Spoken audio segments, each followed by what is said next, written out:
목포 신항에 도착한 반잠수선에서는 세월호에서 나온 펄 제거 작업이 조금 전 시작됐다고 합니다. 오전에는 황교안 대통령 권한대행이 현장을 방문했는데요. 유가족 면담을 놓고 실랑이가 벌어졌습니다. 목포 신항에 정주영 기자가 나가 있습니다. 정 기자, 지금 작업이 잘 이루어지고 있습니까? 네, 그렇습니다. 저는 지금 철조망 너머로 세월호가 보이는 목포 신항에 나와 있습니다. 조금 전인 오후 3시 43분부터 반잠수선 위에서는 세월호에서 흘러나온 펄 제거 작업이 한창 진행되고 있습니다. 펄을 제거해야 세월호 밑부분으로 특수 운송 장비인 모듈 트랜스포터가 들어갈 수 있기 때문인데요. 지금 10여 명의 작업자가 손과 삽으로 펄을 퍼내고 있고 혹시 유해가 발견될 가능성에 대비해 국과수 직원이 현장을 지켜보고 있습니다. 오늘 오전에는 황교안 대통령 권한대행이 목포 신항을 찾아 미 수습자 가족을 만났고 가족들은 이 자리에서 빠른 수색 작업에 필요한 정부의 지원을 요청했습니다. 안산에서 내려온 유가족 60여 명도 황 대행에 대한 면담을 요청했지만 거절당했고 유가족들은 같은 가족을 차별하지 말라며 거세게 항의하는 소동을 빚기도 했습니다. 인양 추진단은 오는 4일 밤까지 세월호를 육지로 이송할 준비를 모두 마치겠다고 강조했습니다. 한편 세월호 침몰 해역에서는 내일 아침부터 미 수습자를 찾는 수중 수색이 다시 재개됩니다. 지금까지 목포 신항에서 MBN 뉴스 정주영입니다. 네, 오늘도 4월 1일 토요일 시사 스페셜인데요. 도움 말씀 주시기 위해서 6분의 전문가 패널 모셨습니다. 한번 소개해드리죠. 제 오른쪽으로 이종근 데일리안 논설실장 나오셨습니다. 안녕하세요. 소종섭 전 치사저널 편집국장이십니다. 안녕하세요. 서정욱 변호사 함께하십니다. 네, 안녕하십니까. 예. 박상병 인하대 초빙 교수십니다. 예. 김홍국 경기대 겸임 교수 나오셨습니다. 안녕하세요. 김남국 변호사 함께하십니다. 안녕하세요. 네, 법원에 출두해서 영장 실질 심사 그리고 구치소 이송까지 정말 길고 긴 하루였을 것 같습니다. 수인번호 503번을 붙이고 있는 박근혜 전 대통령 얘기입니다. 한번 관련하면 보시고 돌아와서 얘기 나누겠습니다. 국민 여러분께 송구스럽게 생각합니다. 성실하게 조사에 임하겠습니다.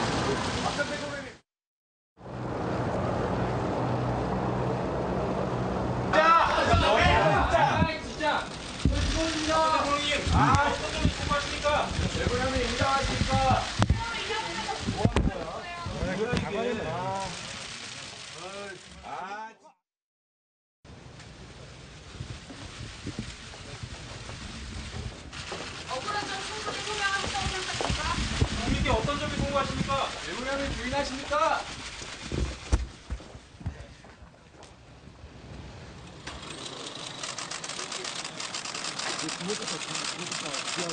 여러분, 대통령님이 들어오시는 것 같습니다.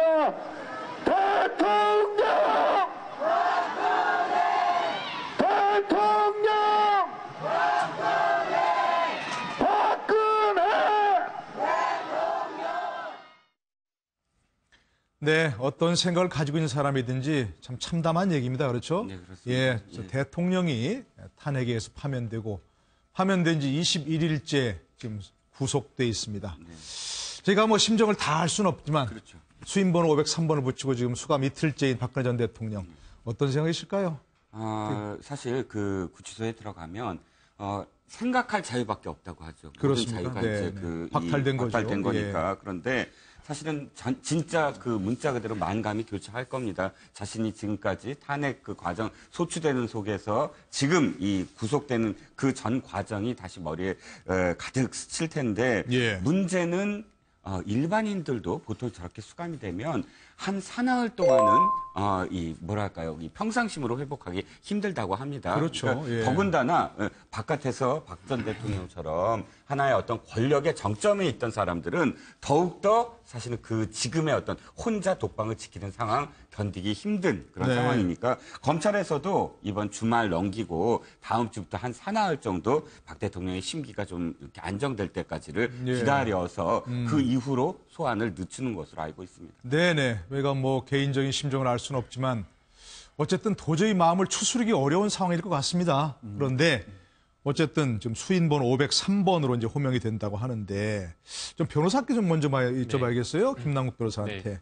자, 이 독거실이 원래는 뭐 1.9평, 그러니까 6.56제곱미터였는데 그것보다는 좀 큰 방이라고 하죠? 네, 그건 지금 어떻게 그것도 뭐 좀 예우 차원입니까? 어떻습니까? 네, 지금 서울구치소에서는 예우하는 것에 대해서 조금 굉장히 고민을 하고 있습니다. 예. 박근혜 전 대통령을 특별히 예우하게 되면은 사실은 이제 그게 법 앞에 평등이라고 하는 법 원칙을 또 훼손하는 게 아니냐, 또 더 나아가서 국민의 어떤 법 감정을 훼손하는 게 아니냐 하는 그런 문제 때문에 박근혜 전 대통령을 어떻게 이제 뭐 보호 관리하는지 그 부분에 대해서 굉장히 고민하고 있는데요. 네. 원래 이제 박근혜 대통령이 독거실을 쓰게 되면 이제 1.9평에 혼자 쓰는 독거실을 사용하게 되어 있습니다. 그런데 이제 지금 이제 현재 박근혜 전 대통령이 쓰고 있는 독거실은 10.6제곱미터, 3.2평이라고 하는데요. 네. 지금 이 3.2평의 독거실은 원래 이제 한미 군사협정, 소파 협정을 위반한 그 미국 군인들이 혼자 사용하는 그 독거실이라고 합니다. 아, 그래요? 그래서 네. 아마도 이제 박근혜 전 대통령이 쓰는 어떤 독거실보다는 조금 넓은 독거실이고요. 네. 이 특징 같은 경우가 보통의 일반 독거실 같은 경우에는 화장실이 그 독거실 내에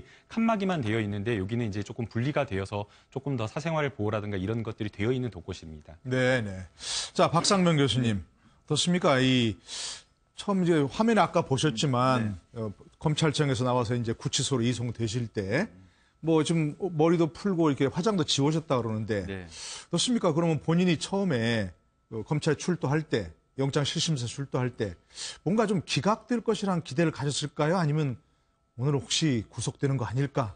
이런 좀 생각을 하셨을까요? 어떻게 보셨어요? 저는 구속이 될 가능성이 높다고 판단한 것 같아요. 아, 예상을 했었다. 예, 저는 그렇게 판단한 것 같습니다. 그래서 짐도 준비를 하는 걸로 봤고요. 네. 가방에 금정색 가방이 안에 네. 뭐 있는지 모르겠습니다만 네. 가방 2개를 옮긴다든지 또 얘기를 들어보니까 머리 핀도 좀 풀고 네. 화장도 좀 지웠다 그래요. 네네. 그런 얘기도 있고 또 박지만 씨 부부가 인사철 가지 않았습니까? 네. 그 얘기는 뭐냐면은 자칫 마지막이 될 수가 있으니까 구속 뭐 돼버리면은 예. 아마 인사차 한번 얼굴도 보고 그런 것들을 받아준 것 같습니다. 그리고 박지만 씨 부부가 찾아간 것도 그렇고 네. 이런 것들을 전반적으로 보면은 박근혜 전 대통령은 오늘 가면은 구속이 되겠구나라고 판단을 하고 갔다고 저는 봐요. 네. 예상을 했다. 그렇습니다. 네. 뭐 일말에 기대는 했겠지만 그래도 일말의 기대도 안 했을 것 같아요. 그렇습니까? 왜냐하면 가서 네. 그러니까 만약에 그런 기대가 있었다고 얘기하면 처음부터 방향을 잡았어야 될 텐데 네. 최근까지 은행을 보고 난다면은 이제는 법원에서 이거 나름대로 입장을 다 밝히고 난 다음에 결론을 보니까 네. 그냥 더 이상 안 되겠다라고 그렇습니까? 판단을 하지 않았겠느냐. 예. 자, 그래서 이제 어떻게 뭐 박근혜 전 대통령도 그렇고 또 변호사들도 그렇고 이런 상황을 과연 뭐 막을 수 있었을까까지는 아니어도 뭔가 조금 다른 결론을 구속만은 피하는 그런 결론을 좀 유도할 수 없었을까 여러 가지 고비가 있었을 텐데 뭐 그런 얘기들이 나오고 있습니다. 물론 이제 변호사들에게 이 사태에 책임을 물을 수는 없지만 변호사로서 혹시라도 내가 변호진을 했다면 이런 걸 조금 다르게 판단했을 텐데 이런 생각은 없으십니까? 저도 이게 변호사한테 책임을 돌릴 수는 없지만 물론입니다. 전 아쉬운 게 이거 1차 아쉬운 점. 검찰 조사 있잖아요. 네. 근데 이게 응하는 게 좋았지 않을까. 왜냐하면 이게 1차 검찰에서는 강요죄로 네. 지금 이게 의뢰했거든요. 네네네, 거기에 그렇죠. 적극 진술하고 했으면 뇌물은 특검, 그게 안 되니까 특검에 가서 뇌물로 됐지 않습니까? 네. 그래서 저는 이게 검찰이든 특검이든 헌재든 이게 국가 제도 기관이에요. 여기에 충실히 다 출석해서 네. 적극 변론하고 아하. 그러게 한 게 그걸 막은 게 저는 이게 변호사 가장 큰 잘못이라 보는데요. 네. 근데 아까도 말했지만 전체적으로 변호사 책임 돌릴 수 없는 게 네. 예를 들어 이거는 국정농단의 어떤 실체 본질이 중요하지 변호사는 이게 부차적인 거예요. 한마디로 제가 하면 그럼 이게 이재용 부회장은 변호사가 약해서 구속됐습니까? 네. 그건 아니잖아요. 네. 그래서 이게 그거는 변호사한테 책임은 부차적인 건데 네. 그런 아쉬움은 있습니다. 아쉬움은 있는데 사실 헌재 재판에서도 우리 소국장님, 네. 헌재 재판에서도 뭐 특검 조사도 회피하고 검찰 수사도 회피하고 이랬다는 것이 헌법 질서수 의지가 없다. 이런 거 상당히 중요하게 좀 부각이 됐지 않습니까? 그렇습니다. 지금까지는 잘 지켜보셨을 텐데 이런 고비에서 뭐 박근혜 전 대통령 본인도 그렇고 그 주위에서 도움을 줬던 여러 참모들, 변호사들 좀 판단이 아쉬웠다. 이런 부분은 좀 어떻게 보셨어요? 저는 뭐 상당히 많은 좀 아쉬움이 있을 거다라고 생각을 합니다. 일단은 예. 기본적으로 물론 이제 그런 변호사를 박 전 대통령이 이제 썼기 때문에 박 전 대통령 책임이 있겠죠. 하지만 이 변호사들이 이 탄핵 심판 같은 경우도 거의 법리 자체에 충실한 어떤 그런 부분보다는 국민들한테 눈에 비치는 것은 굉장히 좀 정치적인 네. 그런 변론을 하는 그렇게 이제 비쳤거든요. 네, 그런 네, 부분들이 결코 박 전 대통령한테 유리하지가 않았고 네. 그리고 이제 검찰 조사에 응하는 과정이라든지 등등 여러 가지 부분에서 조금 더 인정할 것은 좀 인정을 해가고 네. 또 정말 도저히 인정 못하겠다 싶은 것은 또 부인하고 이렇게 좀 적절하게 전략을 잘 썼어야 되는데 네네. 처음부터 무조건 다 부인을 하니까 검찰로서도 뭐 구속영장을 청구할 수밖에 없는 그런 상황이 됐고 그래서 네. 전체적으로 본다면 이 박 전 대통령의 전략의 실수 또 그에 따른 뭐 변호인들도 그렇게 박 전 대통령이 그렇게 얘기를 하더라도 또 변호인들로서는 그렇게 가시면 안 됩니다. 그렇게 가면 100% 구속입니다. 이렇게 가셔야 됩니다. 이렇게 얘기를 하는 변호사들이 좀 있었어야 네. 되는 것 아닌가 하는 뭐 그런 생각도 듭니다. 예. 자, 뭐 정치적으로 따져봤을 때도 아까 화면에도 잠깐 우리도 봤습니다만 여러 가지 이제 고비가 있었습니다. 그렇죠? 사실 첫 번째는 사건이 불거져서부터 시작해서 뭐 탄핵이 될 때까지도 그렇고 많은 여러 가지 아쉬움이 있었는데 뭔가 이런 사태, 전직 대통령이 이렇게 구속되는 사태까지는 조금 막을 수 있지 않았을까 하는 그런 어떤 뭐 정치적 판단이 뭐 어떤 실책이 있었다든가 하는 건 어떻게 보셨어요? 김홍국 교수께서. 실책은 저는 고비마다 실책이 있었다고 봅니다. 네. 분명히 국정농단과 여러 가지 13가지에 이르는 이 다양한 그 범죄 혐의에 대해서는 부정할 수가 없습니다. 예. 그리고 이 부분을 어차피 이제 헌법재판소에서 검찰 그리고 재판부가 판단하는 과정이기 때문에 그 내용들은 사실 굉장히 중대하다. 그렇지만 초기에 검찰 출석이라든가 또는 특검 출석 이 부분에서 성의 있는 태도를 보이고 네. 적극적으로 이에 협조하는 모습들. 나중에 증거인멸이 재판부에서 상당히 중요한 영장 발부의 요소가 됐거든요. 예, 그 사유가 뭐 증거인멸에 우려가 있다 그런 거였죠. 그렇습니다. 네네. 법원의 소명과 검찰의 소명과 함께 증거인멸이 굉장히 중요한 요소가 됐는데 네. 다시 말해서 검찰 조사 그리고 특검 조사를 사실상 거부했고요.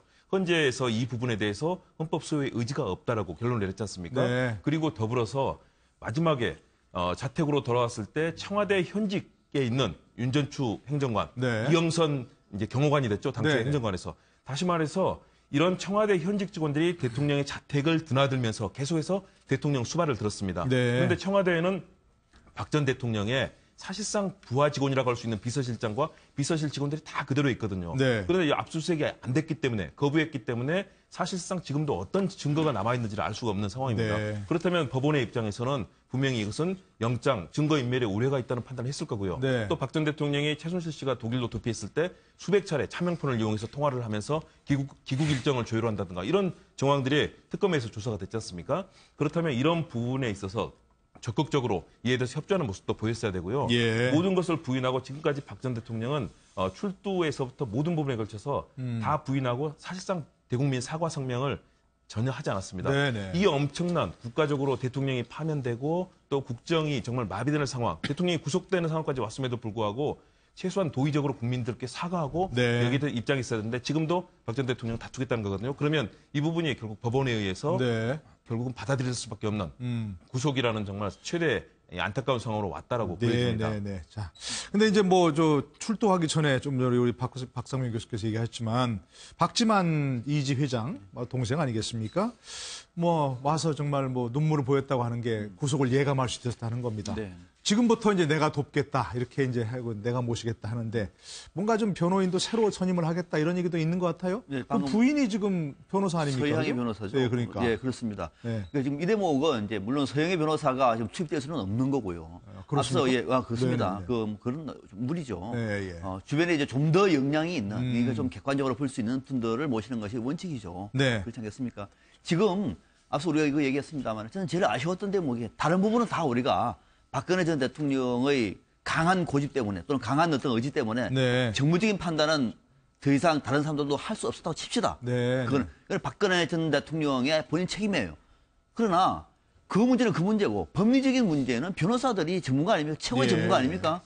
그러면 대통령이 관련된 내용, 우리들도 지금 내용을 다 알고 있는데 변호사들은 더 정확하게 알고 있는 것이고 그게 더 나가서 이렇게 주장을 하면은 이 죄가 어떻게 된다. 예. 다 알지 않겠습니까? 그러면은 변호사들이 박근혜 대통령한테 박근혜 대통령이 사실 부인한다고 하더라도 아니라고 얘기를 해야 되는 거죠. 네. 그것이 법적인 조력을 받는 겁니다.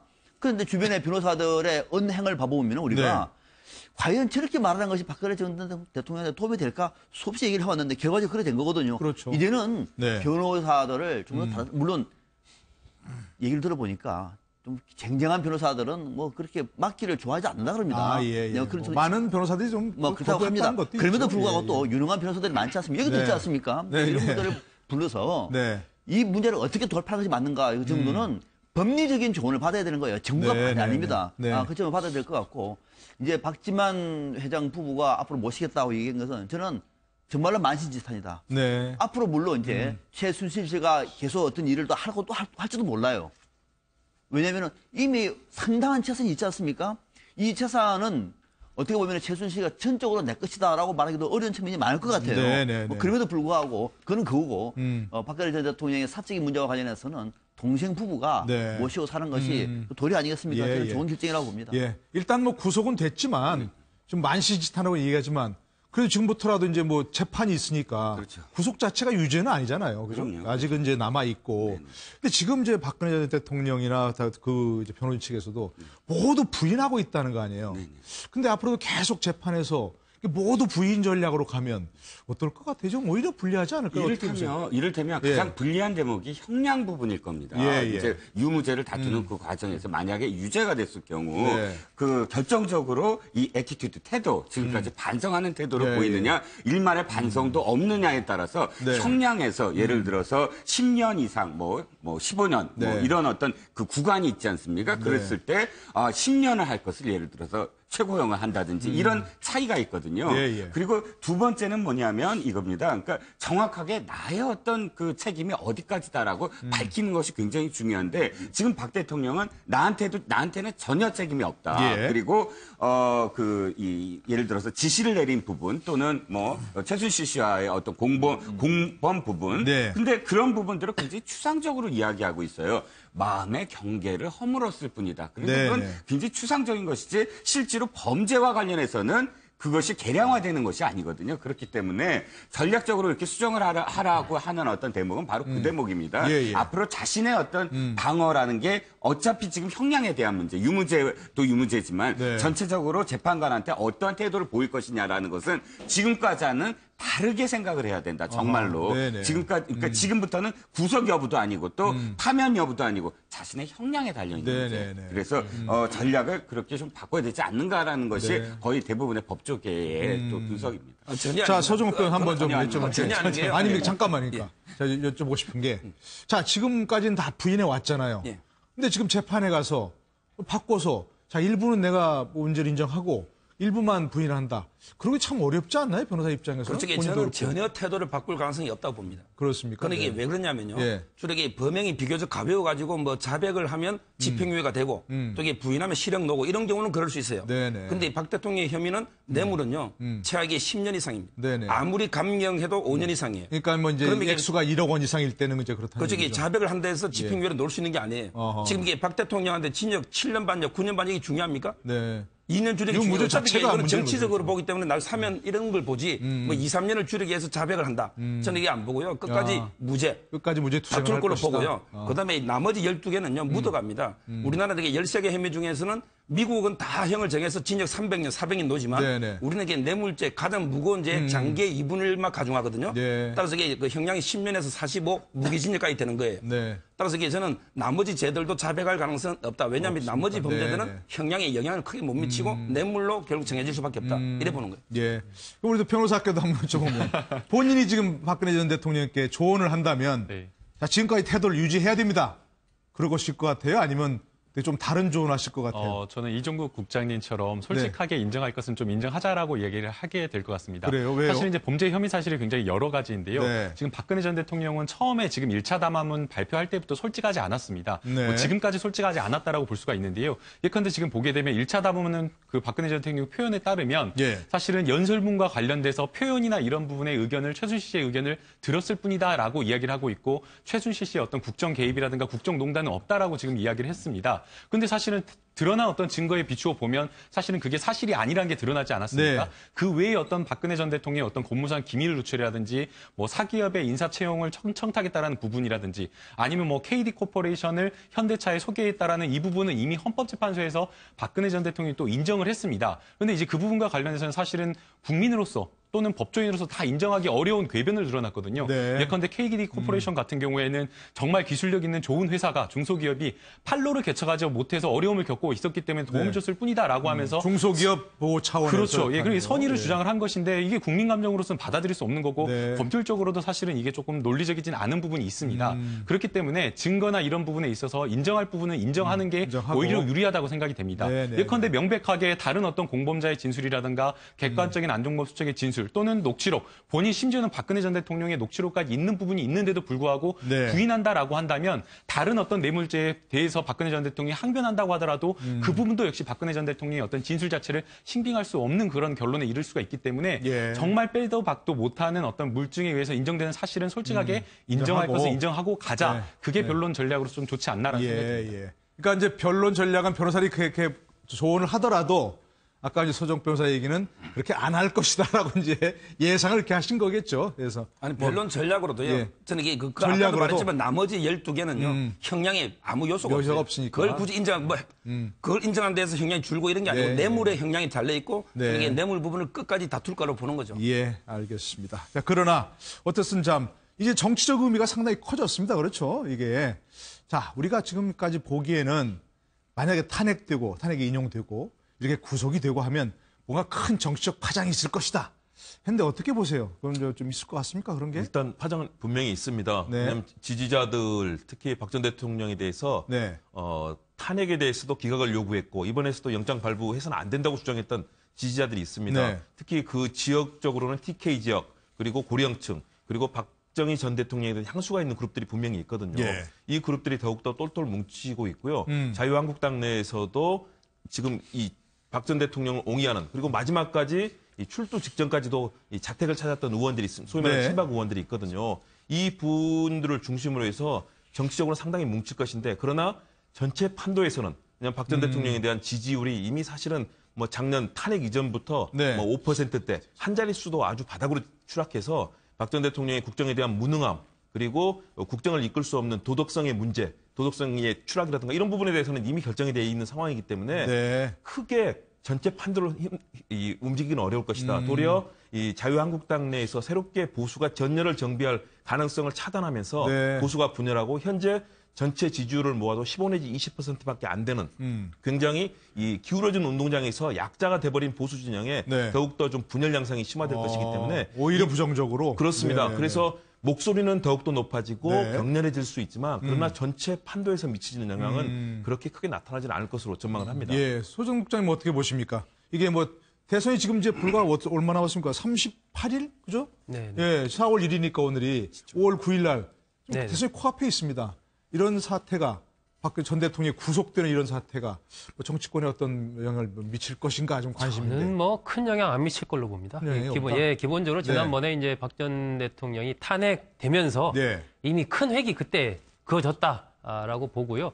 그리고 이게 이제 만약에 대통령이 되기 전이라면 다릅니다. 대통령이 되기 전에 이런 비슷한 일이 있었다면 뭐 굉장히 이제 지지자들이 움직이고 이 어떤 역동적인 움직임들이 생길 텐데 네. 이미 대통령이란 최고의 자리에 올랐다가 파면이 된 상황이란 말입니다. 네. 그러니까 과거형이 된 거예요. 미래형이 아니라. 그렇기 때문에 이 부분이 이번 대선에서 뭐 큰 영향을 미칠 그럴 가능성은 뭐 저는 거의 없다라고 보고 오히려 박 전 대통령을 지지했던 사람들 중에서 또 박 전 대통령의 여러 가지 그동안의 태도나 이런 부분에 대해서 굉장히 비판적으로 보는 사람들이 굉장히 많습니다. 예. 시골에 뭐 70, 80대신 어르신들도 어떻게 그럴 수 있나 이런 비판적인 분들도 굉장히 많기 때문에 예. 이런 박 전 대통령의 구속이 정치적인 어떤 파장으로 연결될 가능성은 저는 뭐 그 자체는 거의 없지 않나 그렇게 생각합니다.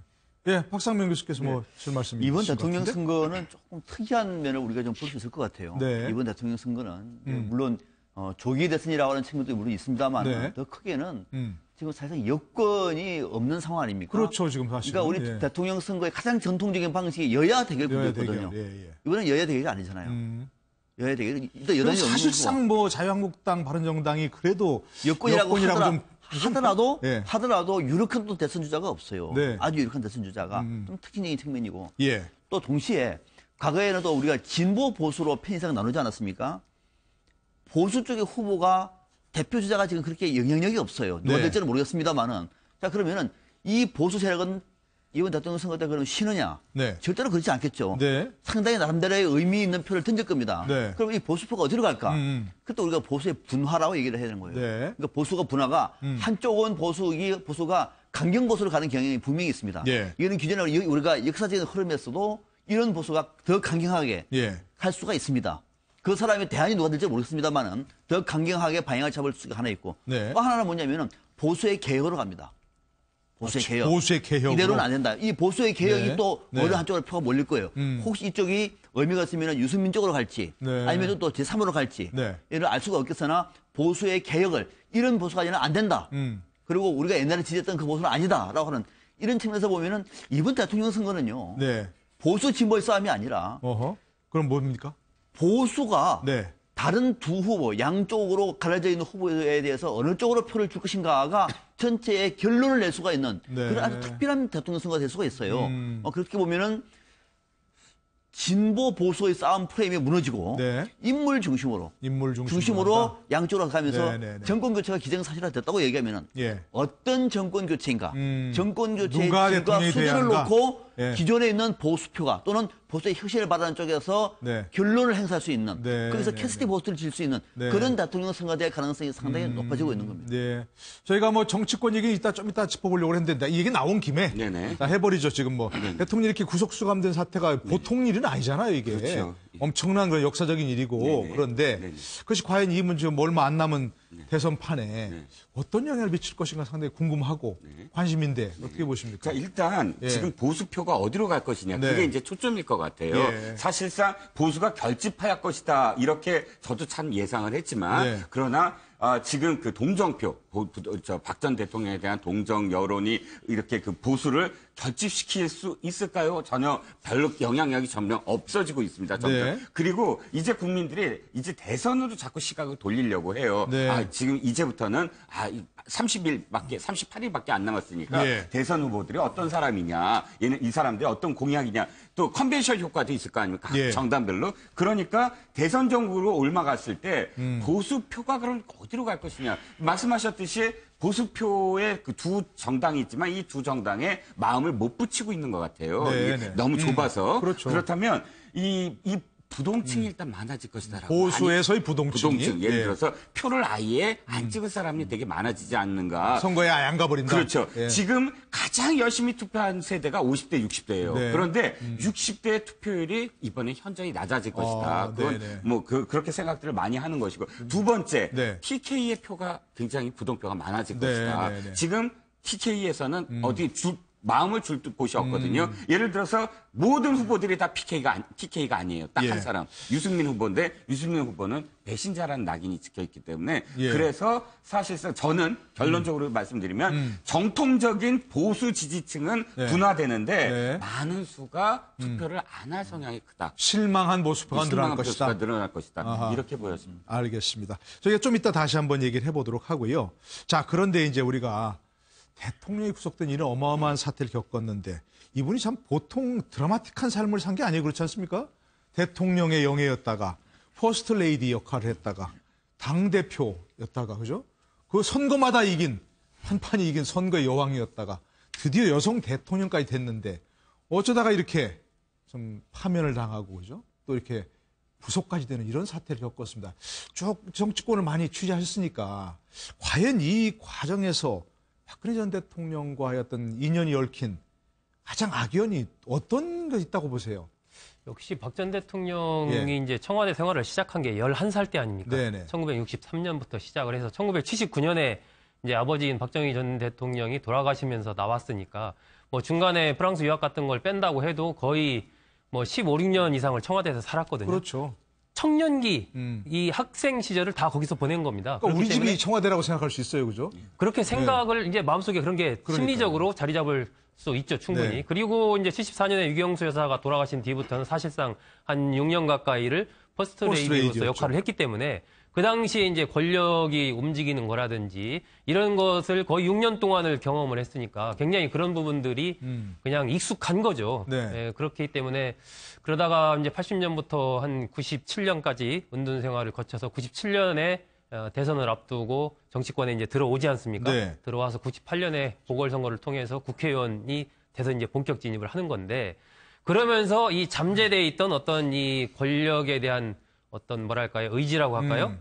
자연스러운 것들이 다시 살아나는 거죠. 예. 특히 이제 이 한나라당이 탄핵 그 당시 노무현 전 대통령 탄핵 와중에서 굉장히 어려움을 겪을 때 예, 그것이 탄핵 아마 역풍으로. 결정적으로 예. 그렇습니다. 역풍을 맞을 때 이제 이른바 천막당사를 통해서 확실한 어떤 보수의 지도자로 이제 자리매김을 하게 되죠. 예. 그러면서 40전 40승이거든요. 네. 보궐선거에서. 그렇습니다. 그런데 저는 그런 부분들이 지금 돌이켜 본다면 박 전 대통령에게 이른바 성공의 역설이라고 할 수 있는데 이 모든 선거에서 다 이기고 모든 사람들이 다 와서 옆에서 뭐 대통령님 하고 뭐 안 되는 게 없다 보니까 네. 그런 상황에서 대통령이 돼서 이 모든 것을 다 내 마음대로 할 수 있다라는 생각에 젖었던 것이 아닌가. 네, 네, 그리고 주변에 이른바 좀 쓴소리를 하는 사람들을 두지 않고 네. 이 나의 말을 충실하게 실행할 수 있는 그런 사람들로 다 포진을 시켜버리고 네. 이러다 보니까 그러한 틈을 또 최순실이라는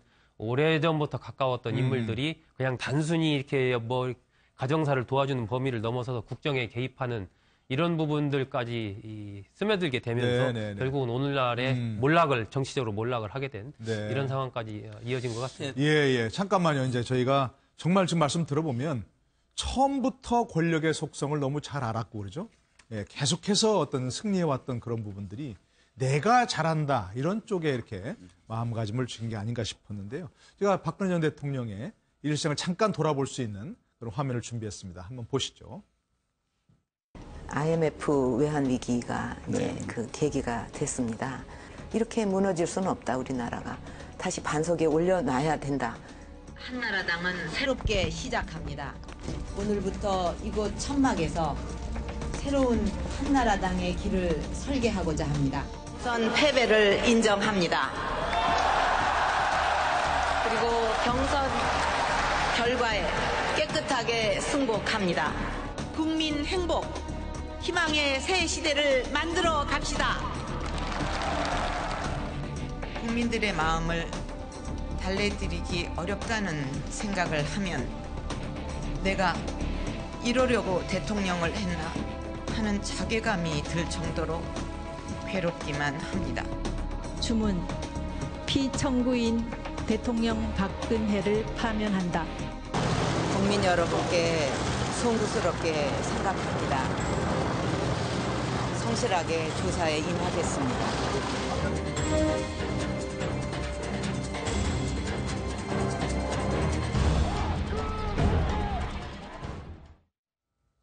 아무리 상상력이 뛰어난 작가라도 저런 드라마틱한 각본을 쓸 수가 있겠습니까? 정말 그렇죠. 제가 이게 그 최초를 찾아보니까 한 6개가 저는 찾았는데요. 네. 영역이 교차하는 네. 일단 이게 영에 대해서 보면 영광, 네. 최초로 이게 여성, 그다음에 부녀 대통령, 예. 최초로 이게 87년 이후 과반수 득표한 네, 민주적 네. 정당성 네. 대통령입니다. 근데 그 반대로 최초로 이게 그 재판에 한 파면 대통령, 그다음에 최초로 영장실질심사에 구속된 네. 최초의 대통령, 네. 그다음에 최초로 2번 청와대에서 불행하게 쫓겨난 네. 이런 이제 영역이 교차한데요. 네. 저는 이게 가장 큰 비극의 원인은 문고리 3인방으로 봅니다. 문고리 3인방. 그게 왜 그러냐면요. 네. 항상 이런 말이 있잖아요. 서경에 보면 천시자민시, 하늘은 국민이 보는 눈으로 보고 천청자민청, 하늘에게 국민이 듣는 귀로 들어야 돼요. 예. 그런데 이 문고리 3인방은 대통령이 국민의 소리와 이걸 듣는 걸 막아버렸어요. 철저히 눈과 귀를 막아버렸다. 저는 그래서 문고리 3인방이 국회 보좌관이 자질하고 저는 청와대 비서관 자질은 천은 틀리다 봐요. 그래서 이게 3인이 전혀 다른 자리인데. 그렇죠. 이게 예. 급이 다르고 보는 시각이 다른데 그 세 명을 그대로 간 게 정말 이게 대통령의 눈과 귀를 막아서 네. 국민의 소리를 듣는 걸 막아버렸다. 이게 가장 큰 비극의 원인으로 봅니다. 역시 문고리 권력이 예. 가장 큰 문제였다. 혹시 박상민 변호사 어떻게 보십니까? 저렇게 최고의 자리에서 최악의 자리까지 이렇게 떨어진 그 드라마틱한 그 배경에 어떤 인연이 잠겨있을까요? 저는 최씨 일가와의 악연을 최씨 일가와의 악연. 일찍 끊었어야 된다. 박 대통령도 그렇게 얘기했죠. 네, 그런 그렇습니다. 인연을 때문에 일찍 소홀히 끊었어야 했다. 된다. 이것이 보통 우리가 생각하는 그냥 인연이 아니라 네. 지금 우리가 경제 공동체라고 하는 말을 할 정도의 인연이었다고 네, 얘기하면은 이거는 박근혜 전 대통령의 사실 불행은 최태민 씨 그 일가와의 관계가 형성이 되면서부터 이미 씨앗은 뿌려진 것이다. 예. 이걸 그럼 끊을 수 있는 기회가 있었느냐? 저는 있었다고 봐요. 예. 그러니까 최태민 씨가 돌아가셨을 때 또 하나 그럼 그 뒤에 그럼 딸인 최순실 씨와의 관계는 사적으로는 저를 만날 수 있었다고 봐요. 네네. 그러면 대통령이 되고 나서는 끊었어야죠. 그렇죠. 예, 예. 공적인 것과 사적인 것을 명확하게 구분할 줄 알아야 될 것이고 박근혜 전 대통령을 보좌할 수 있는 다른 이 보좌 업무들은 청와대에서 다 할 수가 있습니다. 또 하나 그러면 예. 거기까지 몰랐다 칩시다. 그러면 2014년에 정윤회 문건이 나왔을 때 네. 그때는 대통령이 정리했을 때는 그때만큼 조치를 했어야 된다. 엄청 늦었습니다만 예, 예. 그때는 상당 부분 내용들 자체가 우리가 지금 듣기로는 지금 상황과 거의 비슷합니다. 예. 대통령은 알았잖아요. 국민들은 몰랐습니다. 정말 상당히 많은 부분이 큰일 났네. 예. 그러면서 이때 정리를 했어야 될 텐데 정리를 해야 된다는 사람을 오히려 쫓아내고 이것이 찌라시라고 얘기를 하면서 엄호하는 바람에 그렇죠. 완전히 문제가 꼬인 거거든요. 네, 그래서 네, 네. 물론 문고리 3인방의 보좌 의무도 한계가 있었습니다만은 저는 최 씨 일가와의 악연이 결국은 비극의 가장 큰 원인이었다 이렇게 보는 겁니다. 네, 그렇겠죠. 가장 중요한 게 우리 이종근 실장께서. 네, 지금 좀 전에 이 드라마틱한 정말 그 장면들을 보면서 네. 실상 저는 어떤 생각이 드냐면 좀 분리해야 될 것 같아요. 저는 그렇게 생각합니다. 그러니까 박 대통령이 되기 전까지 97년도부터 정치인 박근혜에서의 과정 속에서는 정말로 추진력, 돌파력, 추진력, 그다음에 결단력 이런 것들로 정치력을 발휘할 때가 많았습니다. 또 리더십 자체도 뛰어났고요. 네네네. 그것을 뭐 꼭 누가 했다 이것이 아니라 스스로 정말 빛이 났었던 시절이 많았습니다. 그런데 문제는 대통령이 된 다음에 사실 굉장히 많이 달라졌다라고 저는 생각을 하거든요. 많은 분들이 이렇게 얘기합니다. 그 그렇죠? 이유가 예. 뭐냐면 이거였다고 생각이 드는 게 박 전 대통령의 목표가 사실은 대통령이 되는 것이었다. 그러니까 대통령이 되는 것이 뭐냐면 아버지의 어떤 그런 예를 들어서 이 공과 과가 있을 때 즉 과가 너무 많이 사실 또 부풀려서 박 전 대통령이 생각하기에 비판을 받으니까 내가 다시 대통령이 되면 그때 쫓겨났던 그것을 다시 되갚으면서 자신의 아버지 박 대통령의 어떤 산업화를 제대로 자리매김하는 것이다. 이런 어떤 목표의식 때문에 끊임없이 자신을 채찍질하면서 갔는데 문제는 그 목표의식이 사라졌다는 거죠. 대통령이 된 이후에 그 이후에 보면 관저에서 주로 계시고 또 그 일 자체를 사실은 이렇게 딴 사람들에게 그냥 맡겨버리거나 그러니까 그 이후에 사실 이거 국정을 제대로 해서 무언가를 결과를 내겠다. 이런 목표의식이 아니었던 게 아닌가. 그러니까 그 목표의식이 상실된 이후에 문제가 더 발생한 게 아닌가. 이렇게 또 생각이 듭니다. 대통령 될 때까지는 기대가 컸었는데 그 이후에 다른 목표, 대통령이 되어서 이루고자 하는 목표가 상실된 게 다. 김홍욱 교수께서. 저는 박근혜 대통령의 탄핵과 구속 이것은 1960년대부터 시작된 박정희 시대와 박근혜 시대로 이어지는 이 시대의 종말이다. 다시 말해서 박 전 대통령은 70년대 유신에서 한치도 벗어나질 못했습니다. 아버지 시대의 권위주의, 산업화의 공헌이 있었지만 그러나 그 당시에 많은 사람들이 장관이고 의원이고 여기에 대해서 거부하는 얘기를 하면 바로 서빙고 아니면 남산에 끌려가서 뭐 김성권 의원 아시지만 뭐 수염을 뽑히는 등 당시 그런 권위주의 문화 속에서 남들이 거역하지 못하는 그 권위주의 있었죠. 문화에 익숙해 있었다. 지금도 마찬가지죠. 어떤 장관이건 어떤 부하도 용인하지 않는 첫 번째 권위주의 문화. 두 번째는 역시 최태민, 최순실 씨라고 하는 정말로 사인들이 거기에 개입이 되면서 박 전 대통령 여기에 완전히 묶여 있었습니다. 이 인연을 끊지 못한 채 사적인 이익을 위해서 공적인 국가 시스템을 버렸던 거. 그리고 역시 세 번째는 간신배들, 문고리 권력들. 이 부분들이 박 전 대통령이 정상적인 통치를 하고 국민을 섬기는 것을 완전히 방해했던 것들. 그리고 마지막으로는 역시 박 전 대통령이 블랙리스트를 만들어서 이념을 편가르고 국민을 편가르고 스스로도 불편하게 사실 말해서 그동안에 살아왔던 삶에 있어서 국민을 섬기는 가치보다는 결국 그동안에 익숙했던 그 문화에서 결별하지 못한 채 국정을 이끌었던 것. 그것이 결국은 본인 스스로를 대통령에서부터 이제는 범죄 피의자로 이 작은 감방에 갇히는 그런 처절한 드라마, 비극적인 드라마를 쓰게 된 요인이 아닌가 저는 그렇게 봅니다. 저희가 뭐 뒤늦은 얘기입니다만 이런 얘기를 짚어보는 것은 결국 이런 사태에서 뭔가 교훈을 얻어야 한다는 거겠죠. 교훈에서 다음 대통령에게도 또 우리나라에도 개인적으로나 국가적으로 큰 교훈이 돼야 한다. 이런 생각 때문에 짚어보는 건데 우리 김남욱 변호사께서는 법조인으로서 어떻게 보셨습니까? 누구를 탓할 게 아니라고 생각이 됩니다. 물론 사실은 그렇죠. 지금 뭐 박근혜 전 대통령이 저질렀던 어떤 국정농단의 비리의 특성을 보게 되면 과거 정부에 있었던 어떤 비리와는 좀 차원을 달리합니다. 이제 과거에는 뭐 대통령이 직접 개입을 하지 않고 사실은 박근혜 대통령의 권한을 남용하거나 아니면 주변에서 대통령을 호가호위한 어떤 그런 권력형 비리들이었습니다. 네. 사실은 그런데 이번에 박근혜 전 대통령이 저지른 어떤 범죄 혐의 사실이나 이런 것들을 보게 되면 모든 여러 가지 공범자들의 정점에 있는 것이 박근혜 전 대통령인 겁니다. 네. 그러니까 박근혜 전 대통령이 공범자의 주범격으로서 지휘 지시를 하는 것인데 이걸 전부 다 최순실 씨의 부탁에 의해서 한 것이기 때문에 저는 네. 이 부분에 있어서 누구를 탓한다거나 아니면 누구의 어떤 악연으로부터 이 비극이 시작됐다라고 이야기할 수 없다라고 생각이 됩니다. 네. 이 모든 원인의 어떤 책임이라고 하는 것은 박근혜 전 대통령 본인에게 있다고 생각이 됩니다. 예. 지금까지 있었던 어떤 여러 가지 어떤 박근혜 전 대통령이 받고 있는 범죄 혐의 사실을 보게 되면 그냥 중학생이나 고등학생들만 돼도 그냥 정규 정상적인 어떤 교육만 받은 학생들이라도 이것은 해서는 된다 안 된다라는 어떤 그런 선이 있기 때문에 예. 그런데 그 선을 지키지 않는 행동들을 했기 때문에 저는 이것은 정말 박근혜 전 대통령이 오롯이 정말 책임이라고 생각이 됩니다. 네, 앞으로 우리 정말 역사에서 큰 교훈이 됐으면 하는 그런 바람입니다. 자, 그런데 어쨌든 뭐 구속이 되었고 앞으로 조사를 또 해야지 않습니까, 검찰에서. 그런데 또 뭐 검찰로 소환하기는 또 어렵지 않나요? 그래서 뭐 출장 조사를 한다는 말도 있고, 근데 그게 가능한 거예요? 어떻게 보세요? 보통 이게 그 구속영장이 발부되면요. 예. 최장 20일까지 할 수 있습니다. 그렇죠. 그래서 따라서 이게 4월 18일까지 되는데 그러니까 기소하기 전에. 예. 제가 보기에는 이게 그 검찰청으로 다시 오기는 어려워요. 예. 왜냐하면 이게 경호나 경비 문제도 있고 네. 따라서 이게 그 다시 부르기 어렵고 꼭 필요하다면 전직 대통령 예를 보면 네. 주로 이게 검찰 수사관이 주로 이게 직접 구치소에 가서 예. 한두 차례 조사를 할 수가 있겠는데 제가 보기에 대통령이 조사에 성실히 응할지 안 할지는 미지수로 저는 보입니다. 네.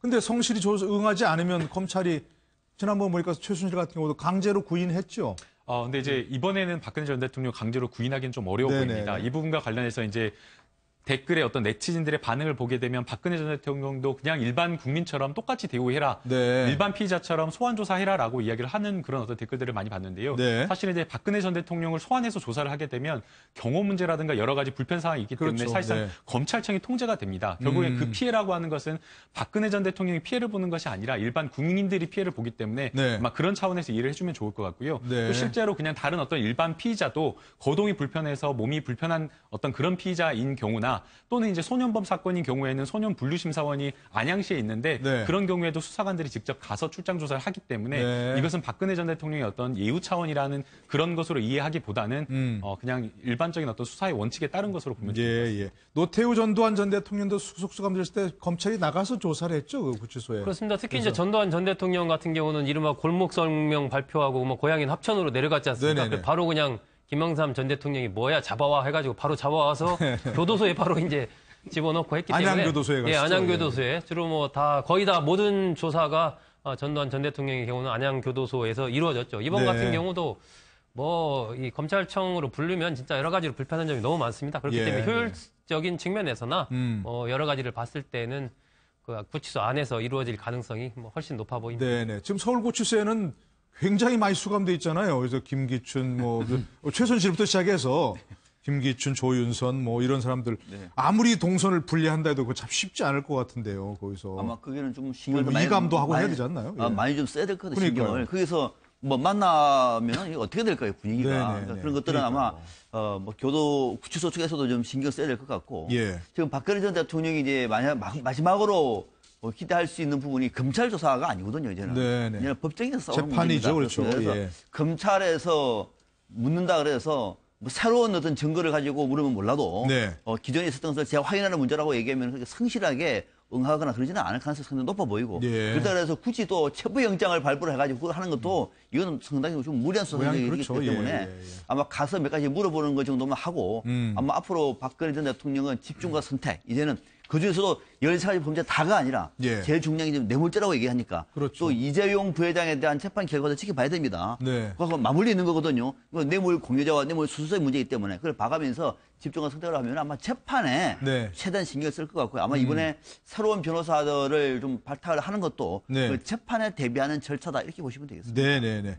지금 15, 16일 이제 후보 등록을 한다는 거죠. 네, 그렇습니다. 17일부터 선거운동이 시작이 되는데 검찰이 어쨌든 하더라도 그 전에 뭘 해야 되겠죠. 그러니까 예. 지금 검찰이 왜 그 소환하지 않고 직접 조사를 할 것 같이 그런 어떤 그 움직임을 보이냐면 네. 바로 그것 때문입니다. 네네네. 전국 때문에. 대선 전국이거든요. 그러니까요. 그러니까 검찰은 지금 10일 동안 소환 조사를 할 수 있고 또 한 번 10일을 연장해서 최대 4월 19일까지 할 수 있는데 문제는 박 전 대통령은 사실 검찰에 한 번밖에 대면 조사를 안 했어요. 원래 따지고 보면 더 많이 사실 소환 조사를 해서 철저하게 수사를 할 것 같았는데 검찰에서는 뭐라 그러냐면 4월 17일 이전에 기소할 것이다. 이렇게 입장을 표명하고 있어요. 그건 다분히 지금 말씀하셨듯이 대선 전국이 딱 돌아와서 막 전국 유세 막 다니고 있는데 박 대통령이 뭐 사복을 입더라도 이 수갑을 찬 모습으로 소환되는 장면이 또 뭐 기자들 가서 또 포토라인 하고 뭐 물어보고 뭐 이런 장면들이 연출될 거 아닙니까? 그렇죠. 그러면 그 장면이 또 대선에 어떻게 영향을 미치지? 어디가 유리하고 불리하고도 없어요. 그 자체가 사실은 영향을 미치거든요. 그렇기 때문에 검찰은 아마도 17일 이전이라고 하면 소환 조사를 아주 최소화할 것이다. 그리고 소환하지 않고 가서 이제 직접 질문을 던지고 그다음에 기소 절차를 빨리 할 것이다. 이렇게 지금 예상됩니다. 오늘이 이제 토요일입니다. 근데 그동안 계속 토요일마다 뭐 촛불 집회도 있었고 이른바 태극기 집회도 있었고 그러는데 오늘도 뭐 이른바 태극기 집회 있고 뭐 구속 불복을 주장한다고 하는데 다분히 정치적인 주장이겠죠. 그거는 뭐 법률적으로 무슨 뭐 효과를 미치려고 하는 건 아닐 거고. 그죠? 일단은 박 전 대통령에 대해서 억울하다고 생각하고 지지하는 그런 지지 집단 상당히 있지 않습니까? 그리고 어쨌든 박 전 대통령을 좋아하는 것은 또 그런 분들의 이 정치적인 사상의 자유이기 때문에 그런 의견들을 표출하기 위해서 이제 집회를 한다고 하는데요. 근데 뭐 이미 많은 강도는 누그러졌다고 합니다. 왜냐하면 삼성동 자택 앞에서도 거의 철야를 하면서 지키고 있던 뭐 수십 명, 수백 명이 이제는 거의 자취를 감췄고요. 또 태극기 집회 물론 나와서 이제 그런 의견들을 표출을 하실 텐데 문제는 이제 대선 국면이 시작된다는 겁니다. 그러면은 대선 국면 선거법에 따라서 집회라든가 이런 부분들이 많이 이 법에 따라야 되는 부분이 있거든요. 자칫하면 도리어 이 선거 전국에서 박 전 대통령이 더욱더 나쁜 상황에 처하게 될 수도 있습니다. 이것이 결국은 선거법에 저촉이 되고 그 지지그룹들마저도 그런 자칫하면 이것이 불복하는 양상으로 보여지고 사실은 그동안에 국민들에게 이미지가 나빠진 부분도 박 전 대통령이 증거 사실과 모든 부분이 명확하게 보이는 부분마저도 전면적으로 다 부인하면서 그리고 그렇기 때문에 대국민 담화를 해도 도리어 더 악영향이 미쳐지고 또 마지막에 어쩔 수 없이 출석해도 그것이 긍정적인 영향을 미치기보다는 도리어 국민들의 비판이 거세지고 이런 부작용이 많았었거든요. 그래서 이런 부분은 이제는 대선 국면이 시작됐다는 점에서 정말로 국민들께서도 신중하게 자기 의사 표현을 해야 될 것으로 보입니다. 근데 최순실 씨가 그동안 이제 구속돼 있으면서 일반인 면회는 못하게 돼 있었다면서요. 근데 박근혜 대통령이 구속되면서 그걸 풀렸습니까? 이제 더 이상 무슨 뭐 그런 걸 접견을 금지하거나 할 필요가 없다는 건가요? 사실은 이제 검찰이 지난 4개월 동안 최순실 씨의 접견을 좀 제한해달라고 신청을 했었습니다. 그래서 이제 지난주에도 그 검찰이 이제 그런 신청을 했었는데요. 이제 재판부에서 그 검찰의 신청을 기각하면서 그 이유를 증거의 인멸의 우려가 더 이상 없어졌다라고 지금 판단하는 겁니다. 이제 법원에서 이제 박근혜 전 대통령이 구속됐기 때문에 이제 증거의 인멸의 우려가 없어졌다라고 판단을 하지 않았지만 일정 부분 앵커께서 말씀하신 대로 그 부분도 고려가 됐을 것으로 생각이 되고요. 이제 무엇보다 더 재판부에서 중요하게 판단을 한 것은 재판이 무르익었다. 이제 최순실 씨 재판에서 나와야 될 증인들이 대부분 출석해서 나와서 진술을 했기 때문에 사실은 최순실 씨와 말을 맞춰서 증거를 인멸할 우려가 없어졌다라고 판단을 해서 이제는 가족들이나 일반 접견이 지금 가능하도록 되어 있는 상황입니다. 자, 이제 대선 얘기를 좀 해보도록 하죠. 어제 홍준표 경남도지사가 자유한국당 대선 후보로 확정이 됐습니다. 뭐 그 이전에는 또 바른정당의 유승민 후보가 확정이 됐었고요. 어제 확정된 홍준표 전 지사 관련 화면 좀 보시고 돌아오시죠.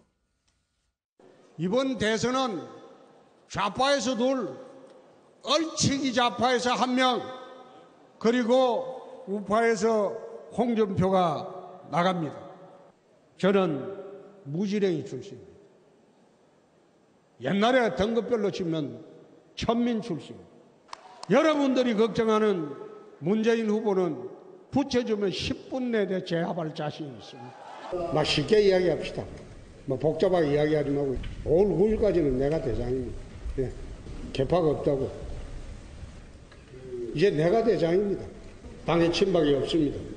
이제는 소위 양아치 같은 친박이라고 내 극히 일부라고 했는데 후보 단일화는 국민의당하고는 하기가 어렵겠죠. 분당된 원인이 뭐였느냐? 탄핵이었습니다. 근데 탄핵으로 대통령이 파면됐고 그리고 구속까지 됐어요. 그 원인이 없어져 버렸어요. 부끄러운 보수들이 많을 겁니다. 이제는 나오라는 겁니다. 주도하는 사람도 바뀌고 했으니까 이제는 나와서 당당히 이야기해달라. 자, 오늘 만우절 되기 전에 저분이 드셔서 다행인데 어떻습니까?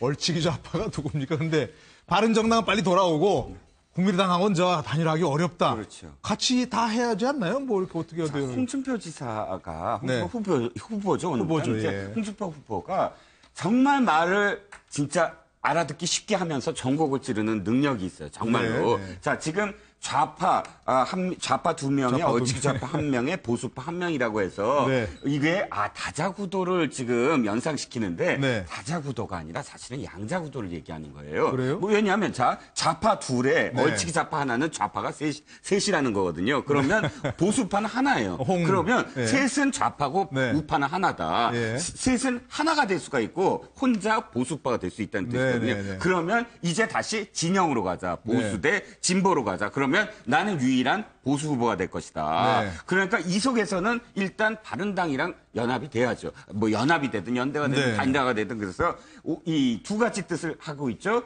구도로 가자. 구도로 가서 보수 진보의 구도로 가는 것, 진영으로 가는 것. 두 번째는 네. 바른당과 바른당과 어떻게든 후보 단일화 하겠다. 그래서 그러니까. 보수 우파로서의 자기가 후보가 되겠다. 어허. 이거를 지금 드러낸 그런 한 어떤 거죠. 얘기죠. 그런데 자, 좀 보면 두 분은 이제 뭔가 유승민 후보나 이제 홍준표 후보는 같이 해야 될 것 같은데 지금 감정 싸움이 만만치 않단 말이에요. 네. 서로 당신이 옛날 2012년 이정희 후보와 똑같다 이렇게 얘기하고 있고 뭐 막말한 능력밖에 없다 이런 얘기하고 있는데 될까요? 가능한? 안 될 것 같아요. 안 될 것 같아요? 네, 어렵습니다. 얼마 안 남았는데 빨리 해야 되는데.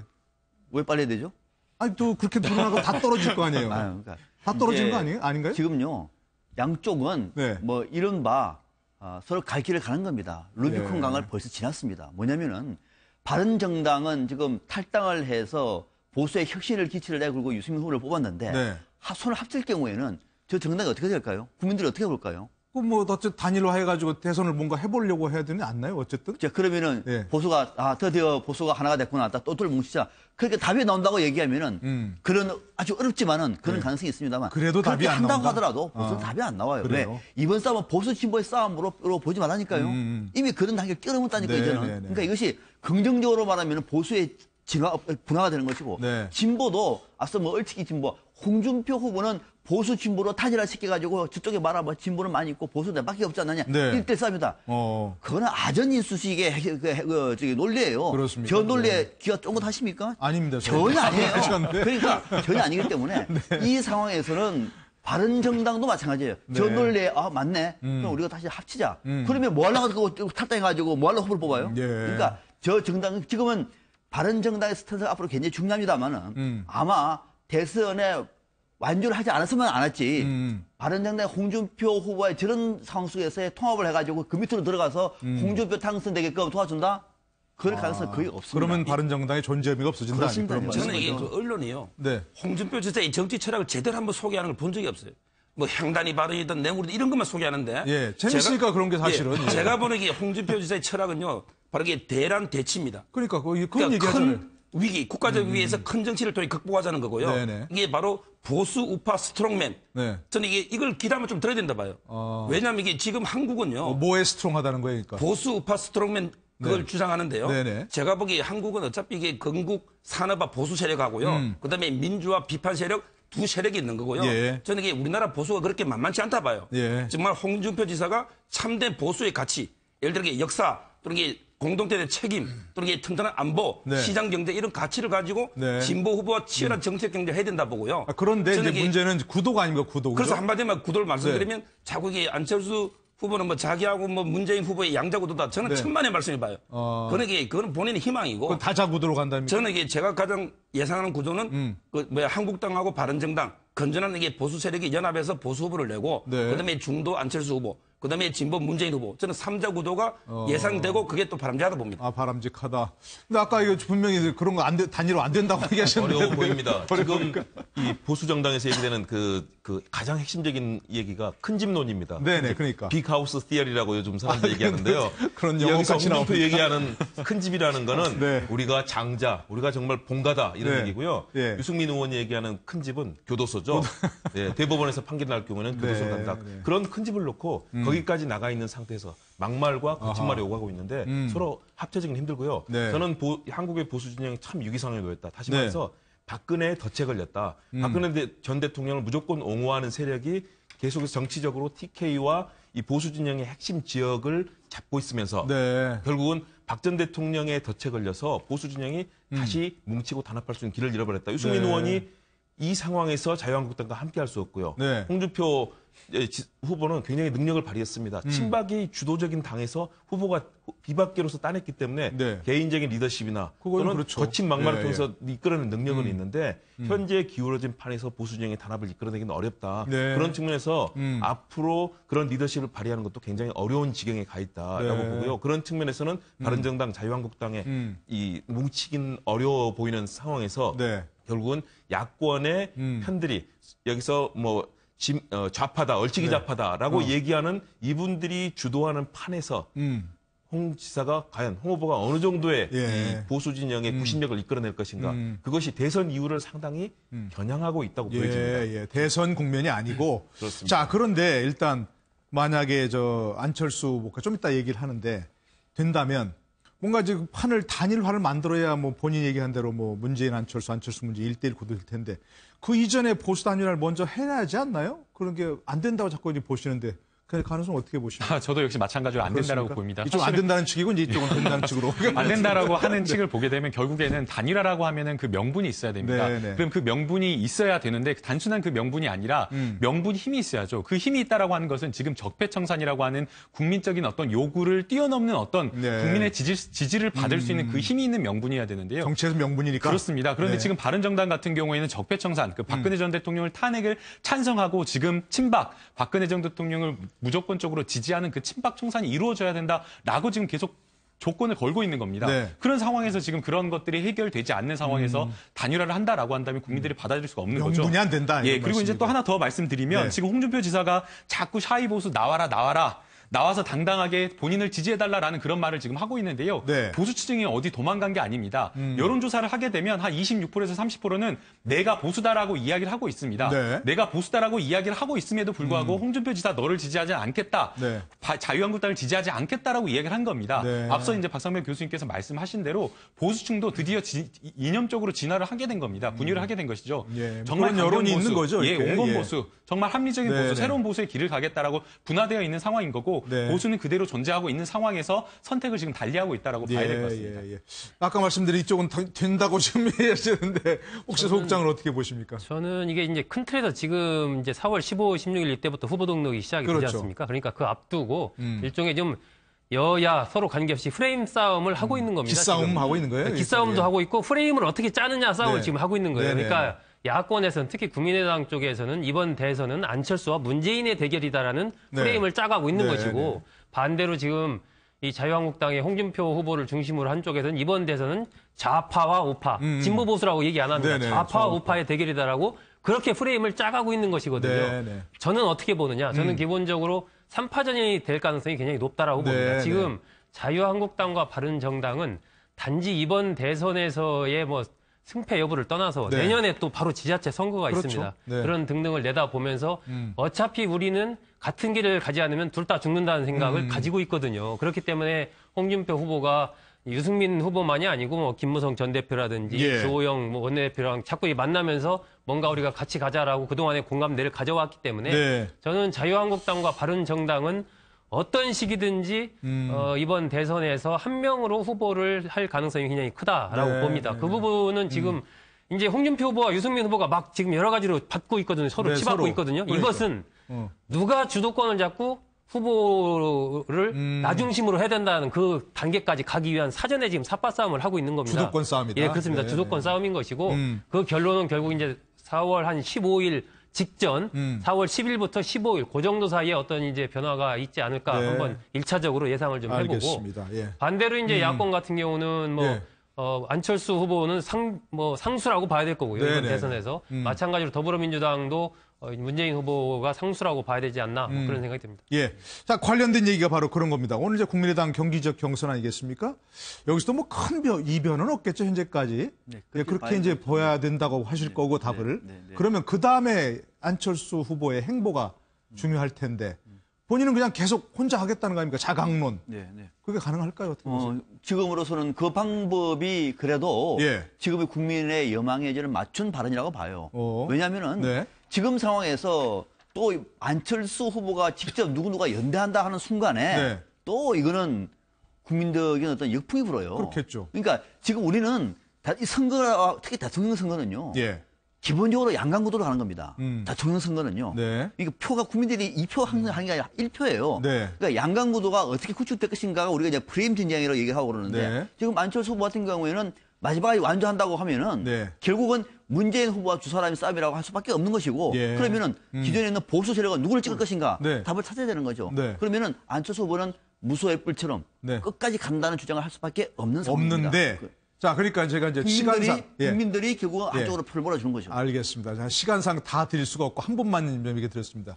과연 안철수 후보가 그렇게 만들어낼 수 있는 가능성이 있을까? 저는 정치는 현실이라고 봐요. 네. 왜냐하면 이 두 가지로 간단하게 말씀드리면 네. 안철수 의원은 지금 계속 지지율이 오르고 있거든요. 네. 안희정 지사의 지지율이 떨어질수록 네. 안철수 후보의 지지율이 오르고 있어요. 그거는 안희정 지사의 갔던 그런 지지층이 오고 유입하고 있어요. 네. 그렇다면 자기가 괜히 연대를 할 필요가 없거든요. 혼자도 가능하다. 이 생각을 계속 할 수밖에 없는 상황. 네. 그리고 이쪽은 어차피 정치는 현실이다. 지금 자금이라든지 이런 문제에 있어서는 자유한국당과 바른정당을 합칠 수밖에 없다. 이렇게 생각합니다. 근데 알겠습니다. 국민의당 같은 저희가, 경우도 예. 38석 아닙니까? 예, 예. 그렇기 때문에 저는 앞으로 조금 지나가면서 바른정당이라든지 조금 더 안철수 후보도 외연을 넓히는 노력을 할 것으로 봅니다. 할 것이다. 예, 저희가 관련된 소식들은 또 내일 더 자세히 더 분석을 그렇게 해볼 텐데요.